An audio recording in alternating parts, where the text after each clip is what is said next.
Hi guys. आज की इस वीडियो में अपन उन सभी प्रीवियस टॉपिक्स का रिवीजन करेंगे जो अपन ने अभी तक सी लैंग्वेज सीरीज में किए थे। ओके, तो स्टार्ट करते हैं। सी लैंग्वेज में अपन ने सबसे पहले पढ़ा था इंट्रोडक्शन ऑफ सी लैंग्वेज, जिसमें अपन ने पढ़ा था कि सी लैंग्वेज एक प्रोग्रामिंग लैंग्वेज है जिसको डेवलप किया गया था 1972 में by Dennis R Ritchie. Dennis R Ritchie ने 1972 में डेवलप किया था। और सी लैंग्वेज जो है वो एक स्ट्रक्चर बेस्ड लैंग्वेज है।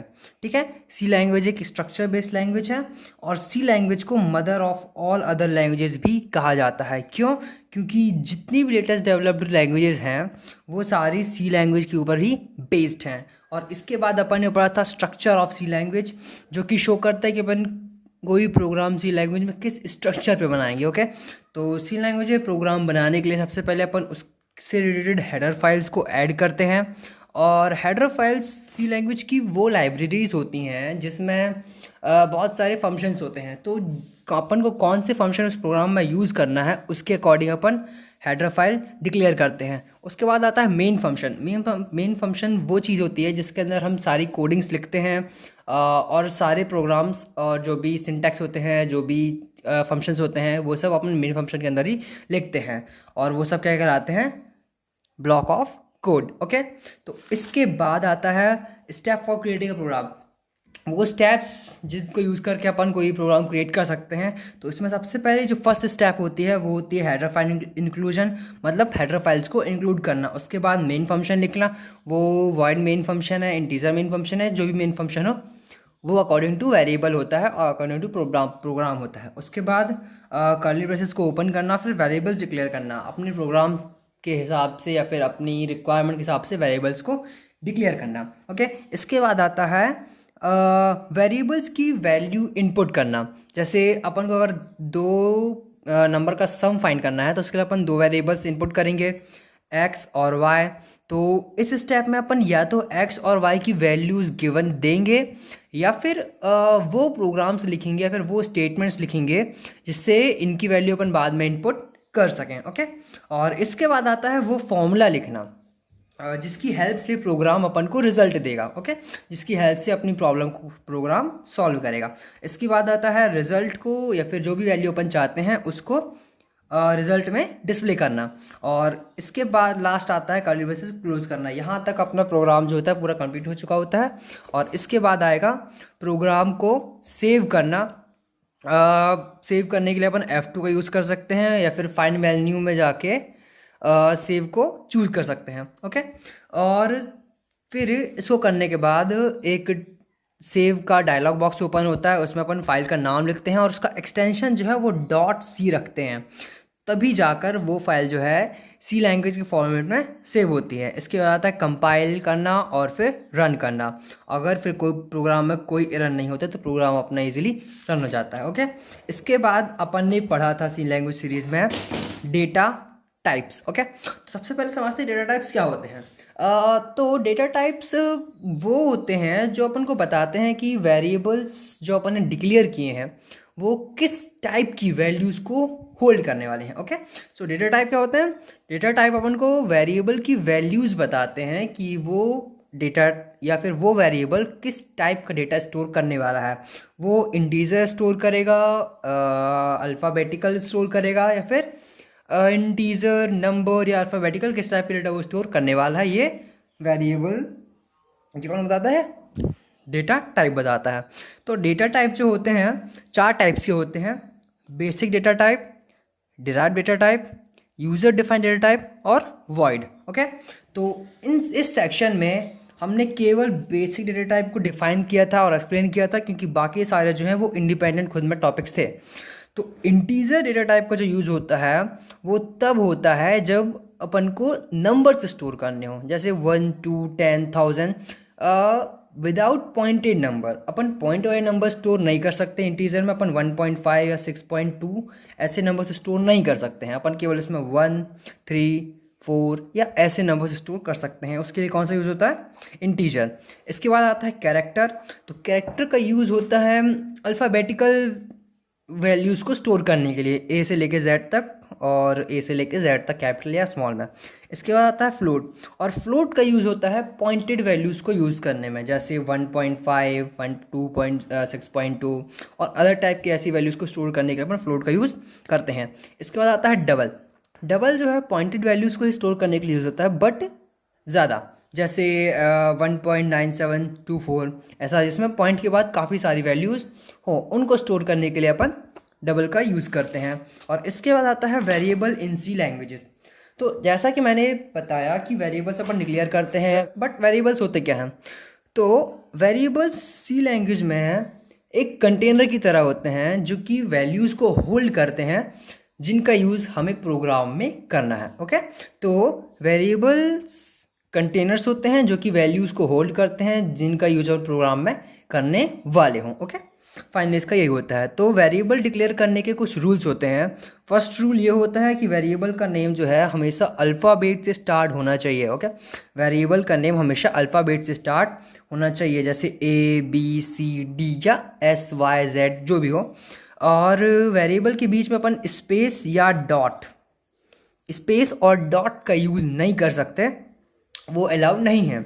अगर अपन को नेम के बीच में सेपरेशन देना है या सेपरेट करना है, तो उसके लिए अपन अंडरस्कोर का साइन यूज़ करते हैं। ओके, उसके लिए अपन अंडरस्कोर का साइन यूज़ करते हैं। और इसके बाद वेरिएबल डिक्लेयर करने का एक और रूल ये है, वेरिएबल जो है सी लैंग्वेज के इनबिल्ट फंक्शंस ना हो। जैसे प्रिंट एफ जो है सी लैंग्वेज का इनबिल्ट फंक्शन है। प्रिंट एफ से कोई और प्रोग्राम या फंक्शन रन होता है, जैसे इंटीजर जो है ये एक इनबिल्ट फंक्शन है, ये इंटीजर डेटा टाइप को डिक्लेयर करने के लिए यूज़ होता है। तो जो वेरिएबल्स होते हैं वो इन नाम से अपन डिक्लेयर नहीं कर सकते हैं। ओके,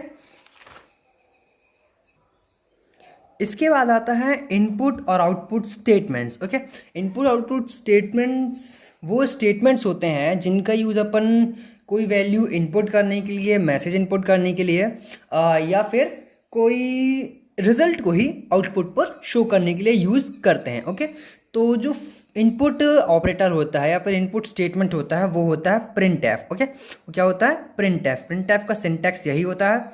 और प्रिंट एफ का यूज़ अपन जनरली किसी मैसेज को शो करने के लिए, फिर रिजल्ट की वैल्यू को अपने रिजल्ट पे, आउटपुट पे शो करने के लिए यूज़ करते हैं।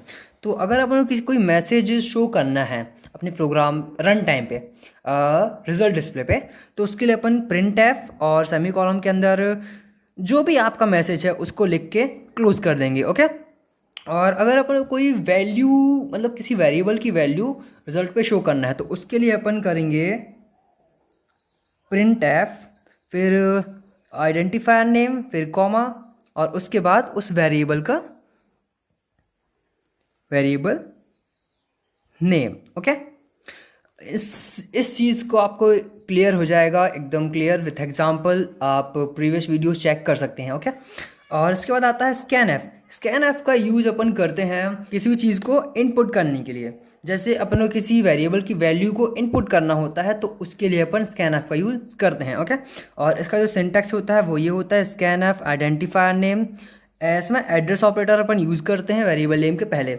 आइडेंटिफायर नेम जो होता है वो डेटा टाइप के अकॉर्डिंग अलग अलग होता है, और ये सब चीज़ें भी आपको प्रीवियस वीडियो में क्लियर हो जाएंगी। ओके, तो ये होता है इसका सिंटैक्स। और एक अपन एग्जांपल लेते हैं, जैसे अपन x की एक वैल्यू है जिसे हमें प्रोग्राम में इनपुट करना है, तो उसके लिए इस स्टेटमेंट का यूज़ करेंगे, scanf identifier and then variable का नेम। तो यहाँ पे वो एक पूछेगा अपन से कि वैल्यू एक इनपुट करो। ओके,